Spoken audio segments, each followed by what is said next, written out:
Good morning to everyone. आज हम B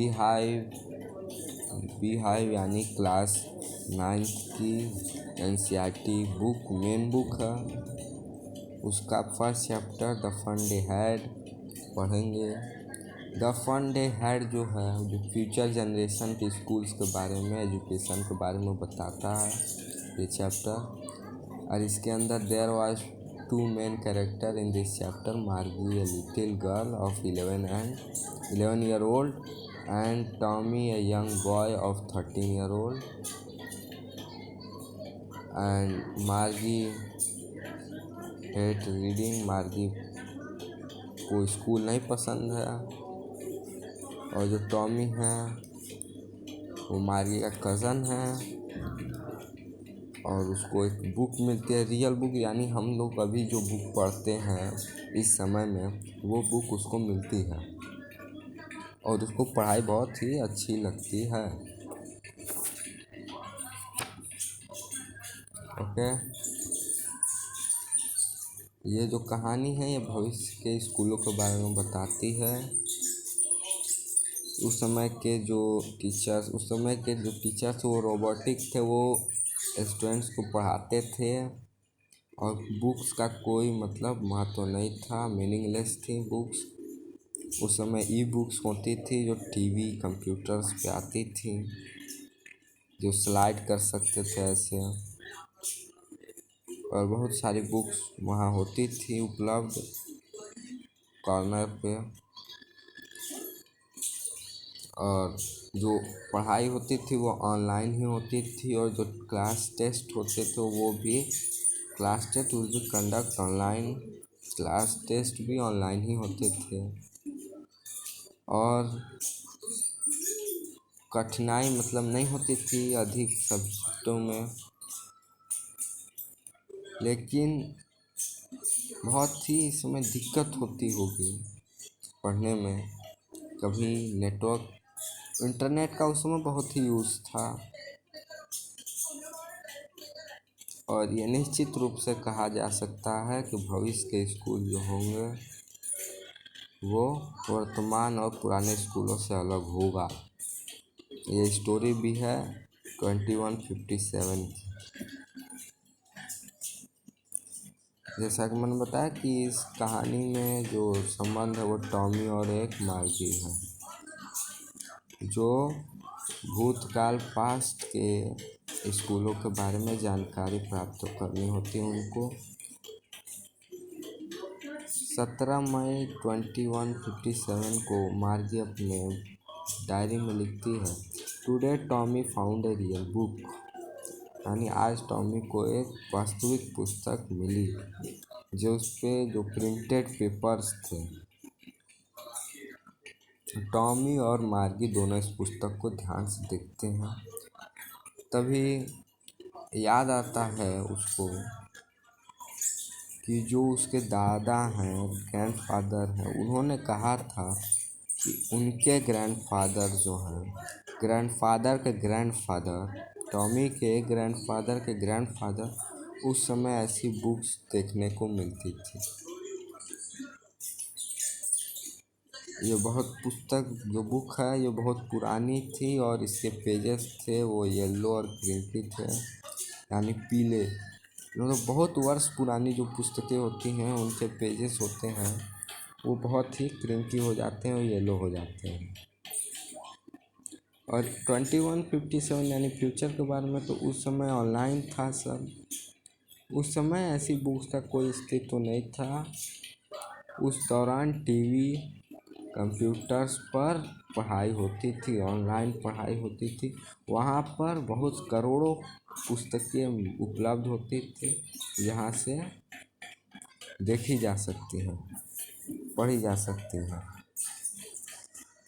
मार्गी जो होती है उसको स्कूल पसंद नहीं होता है, मार्गी घृणा करती है स्कूल से, उसे लगता है कि उसके स्कूल के बारे में क्यों लिखेगा।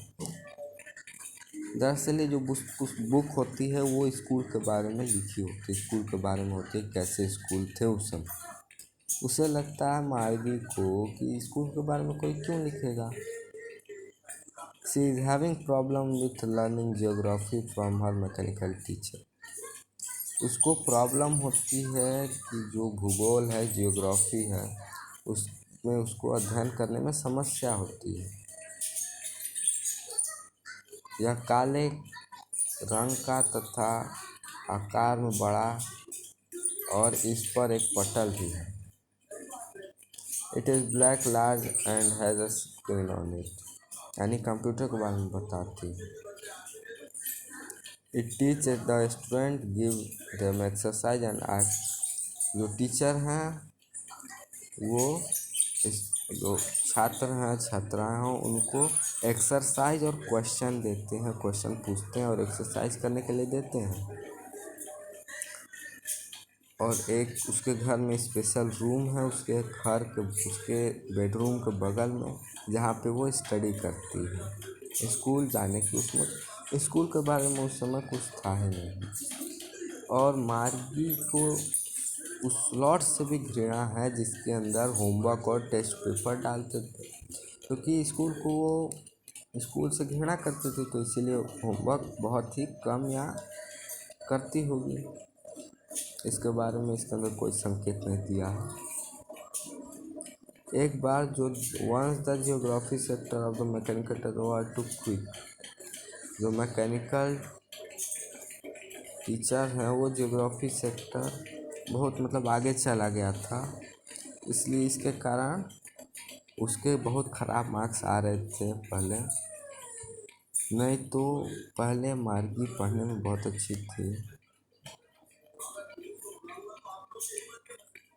और उसकी एक घंटे बाद उसकी मम्मी जो है काउंटर इंस्पेक्टर को बुलाती हैं। वो आता है और उसको ठीक कर देता है। उसमें गड़बड़ी क्या हुई होती है कि जो उसका लेवल होता है, जिस क्लास में मार्गी पढ़ रही होती है, उससे उसका जो लेवल होता है स्लॉट का, वो बहुत ही आगे चला जाता है मैकेनिकल टीचर का। इसीलिए वो बार बार टेस्ट लेता है। आप स्टोरी पढ़ेंगे तो समझ जाएंगे, ये समरी है तो समरी में इतनी सारी चीज़ें व्यक्त नहीं की जाती हैं। प्लस मार्गी को उम्मीद थी, मार्गी को लगता था कि जो एक बार टॉमी का भी जो होता है सेक्टर, हिस्ट्री सेक्टर, उसका पूरी तरह से खाली हो गया था, ख़राब हो गया था। तो उसके जो काउंटिंग इंस्पेक्टर थे वो उसे लंबे समय के लिए, यानी 1 मंथ के लिए, लंबे देर के लिए वो उसके जो स्लॉट है मैकेनिकल टीचर को लेके चले गए थे, यानी कंप्यूटर को लेके चले गए थे। इसीलिए उतने दिन वो टॉमी आराम करता था। इसलिए मार्गी को लगता था कि मेरा भी ख़राब हो गया है जियोग्राफी सेक्टर, तो लेके चले जाएंगे और मेरे लिए भी छुट्टियां हो जाएंगी, मैं भी कुछ दिन के लिए आराम करूँगा। जो टॉमी है वो कहता है कि ये जो पुस्तक उसको मिली है उसका जो संबंध है विद्यालय से नहीं है। उस समय के विद्यालय से नहीं है, ये सदियों पुराने विद्यालय के बारे में है, बहुत पुराने विद्यालयों के बारे में है। मनुष्य जो भूतकाल के थे उनमें लड़का लड़की को पढ़ाते थे। मनुष्य यानी इस समय हम लोग जिसको टीचर बोलते हैं, वो लोग, उन लोगों के बारे में यहाँ बात होती है। वो लोग पढ़ाते थे, लड़का लड़की एक साथ बैठते थे, उनको होमवर्क देते थे, उनसे प्रश्न पूछते थे, सामने बात होती थी और पढ़ते थे। उस समय एक स्पेशल बिल्डिंग होती थी जहाँ सारे बच्चे आते थे और वे सभी एक ही चैप्टर पढ़ते थे, एक साथ पढ़ते थे, बात करते थे, खेलते थे। मार्गी opinion about the old school. विद्यालय के संबंध में मार्गी का विचार। मार्गी को ये समझ ही नहीं आता है कि कोई असली व्यक्ति शिक्षक कैसे हो सकता है, क्योंकि वो तो देखी नहीं थी। उसके जो हैं उस समय मैकेनिकल टीचर ऑनलाइन क्लास चलती थी, तो वो देखी नहीं थी कि कितने मतलब हैं, कैसे पढ़ाते होंगे, और ना वे समझ सकती थी कि किस प्रकार सभी छात्रों को एक ही साथ पढ़ाया जाता था, क्योंकि मैकेनिकल टीचर जो होता है 1 बाय 1 पढ़ाता है। वो आप ऑनलाइन पढ़ रहे हैं कंप्यूटर पे, मैकेनिकल टीचर यानी कंप्यूटर के टीचर होता था, वो पढ़ाता था। उसकी माता यानी मम्मी के अनुसार, मम्मी के अकॉर्डिंग शिक्षा है जो रोज़ रेगुलरली पढ़नी चाहिए, रोज़ ग्रहण करनी चाहिए। हर मदर से the education must fit each child mind, दिमाग को फिट रखती है। लेकिन उसके विचार में वे विद्यालय जो थे वो फनी थे, and she wants to read more about them, और पढ़ना चाहती थी मतलब ज़्यादा देर तक। लेकिन अब मार्गे और टॉमी के लिए विद्यालय जाने का यानी विद्यालय में जाने का वक्त हो गया था, यानी बेडरूम के बगल में कंप्यूटर रन करने का। वहाँ पे उनका जो मैकेनिकल टीचर होता है वो उनका इंतज़ार करता है, क्योंकि पाठ का अध्ययन निश्चित समय पर किया जाता है। एक टाइम फिक्स होता है रोज़ का, regular hours. She think about the old school and the fun the student had in there, और वो सोचती रहती है, मैकेनिकल टीचर पढ़ाता होता है और वो सोचती रहती है कि क्यों उस समय के स्कूल ऐसे थे, काश मैं उस समय होती, ऐसी बातें वो सोचती रहती है। ये समरी है, ये समाप्त हो गई है। और मैं एक चीज़ और इसमें बता देता हूँ, शायद आप लोग समझ लें तो अच्छा होगा। 9th के छात्र छात्राएँ हैं, इसीलिए इन सब बातों को जानने की ज़रूरत होती है। जो लिटरेचर होती है, लिटरेचर में 3 टाइप होते हैं। एक फिक्शन होता है, दूसरा पोइट्री होता है, तीसरा ड्रामा होता है।